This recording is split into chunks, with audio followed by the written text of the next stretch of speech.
Hello from the Engerati studio live at ICSG 2016. My name is Ade, and joining me today is Reji Kumar Pillai, President of the India Smart Grid Forum. So Reji, big things happening at the moment, smart grids in general, but particularly in India. Why now? We have the biggest problem on earth. 300 million people not connected to the grid, and 1 billion people who are connected to the grid. Majority of them almost every day face power outages. So last 2-3 decades, government been working hard to take the grid to all the villages and give them reliable electric power, which repeatedly failed to meet the targets. More than 500,000 villages we have electrified. India today operates one of the largest grids in the world, 290,000 megawatt of generation capacity, about 250 million customers, 3 million square kilometer area, one frequency, one grid, one of the largest. But on the other side, as I said, 300 million people not connected, 1 billion people face power outages every day, and our per capita consumption of electricity is one of the smallest in the world, which is 1/4 of the world average, at approximately 1,000 units per person per year, which is nowhere near developed countries or other developing countries.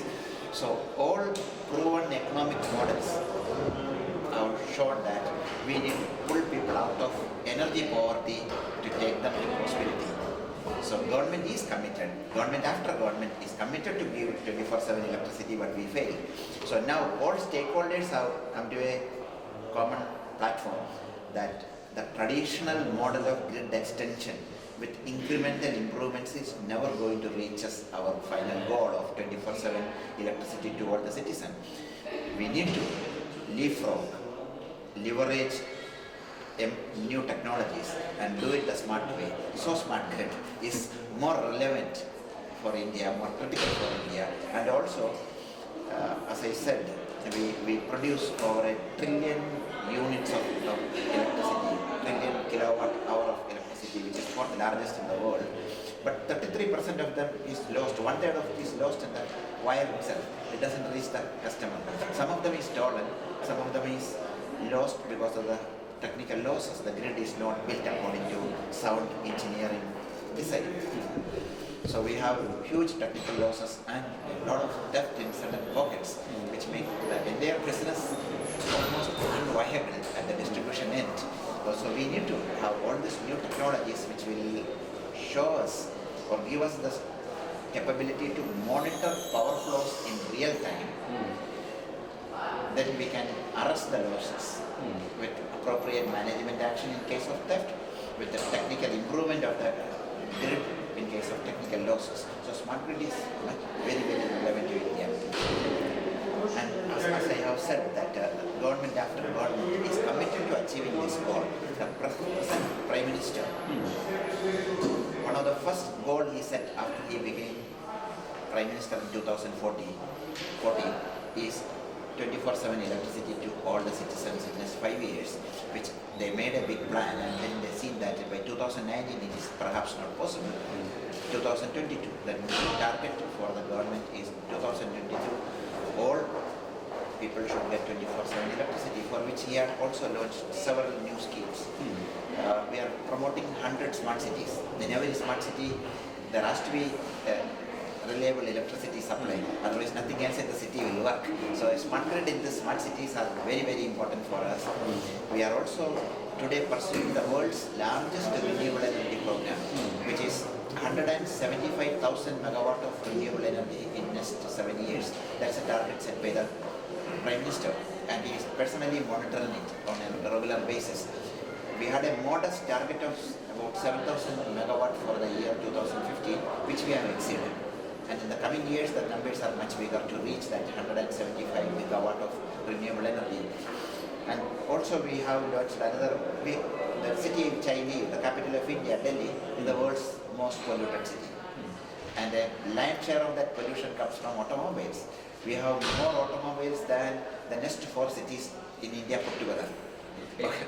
So now the new local government of Delhi is introducing a even odd scheme. They tried with a fortnight in January, the only odd number car will run on odd days and even number cars will run on even days. So which they are again doing a trial, second trial as we speak, this fortnight. So those are all temporary solution because rich people, those who can afford, will buy 2 cars or 1 car will run twice, thrice, 4 times a day. So a sustainable solution to polluting cities, we believe, is electrification of transportation. Public transportation through metros is happening, and trams, which is happening in many parts of the world, including in India. Delhi has a very successful metro system which is being expanded, and many other Indian cities are going towards the public transportation electrification. But electric cars, electric buses are also need of the hour. So government has launched a mission for 6 to 7 million electric vehicles by 2022. That's another very big target, one of the largest electric vehicle rollout programs in the world, which again require a smart grid. A successful rollout of electric vehicles require smart grid, so that at the points of EV concentration, we'll be able to do the grid balancing. And as I said, 175,000 megawatt of renewable energy in 7 years. 40,000 megawatt is expected to come from 20 million rooftops. So which means an Indian grid today with few thousand power stations injecting electricity will completely, the picture will change. 20 million rooftops will inject electricity in addition to thousands of power plants. And to balance the grid is going to be a major challenge because solar, nobody's control when sun comes and sun goes or cloud passes. There are several systems for integrating renewables onto the grid. We believe that electric vehicles which are connected to the grid will also be a very good solution for smoothing the load curve. So electric vehicle with vehicle to grid technologies is going to act as a very good smoothing solution on the grid, which is having increasing renewable energy injection. So thank you, Reji, for that overview on what's hot in India, really. So let's round things off with reflection on the takeaways from ICSG 2016. You've been participating in a couple of sessions actually. Are you seeing lots of resonance here in Turkey with the efforts that on a much larger scale you're going to be going through in India? Yes, of course. Countries like India, Turkey are a bit late starters in smart grid compared to Western Europe and United States. 10 years ago, there were several pilot projects being done in the United States and in Western Europe. There are a lot of lessons which they have learned. What technology works, what doesn't work, what regulation works, what doesn't work.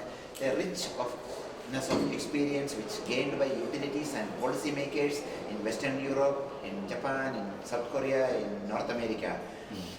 We like to learn from them through this kind of events and workshops. India Smart Grid Forum, which advises the government on smart grid programs and policies, we work towards bringing thought leaders, utility people with experience in smart grid together for experience sharing. We also organized India Smart Grid Week for the last 2 years. The first event was in 2015 March. This year, last month in March 2016, we conducted a very successful event in New Delhi. Next year again we will be doing that.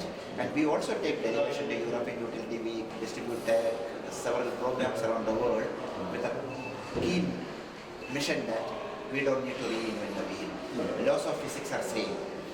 Maybe we may need to do some amount of localization, and certain technologies which is implemented in Turkey, it may be not exactly the way it has been done in the United States or in Germany or in France. Same way when we do in India, we have different set of drivers, we have different set of requirements which can be customized there. But the big picture or the major technologies are going to be the same. And if we work collaboratively, bigger markets for each of the technology, which will drive the cost down, which will make deployment faster. We look forward. Last year also I was here at ICSG. One of our very senior government officer was here as a speaker. This year also I am happy to be here, and we look forward for a larger delegation to come for our show, which is India Smart Grid Week next year in March. Okay. Well, thank you very much, Reji. Thank you very much. It's been a pleasure. And thank you as well for listening to this interview. If you'd like to hear more about smart grids, the work going on in India and in other regions like Turkey and further afield, please check out the interviews on your screen.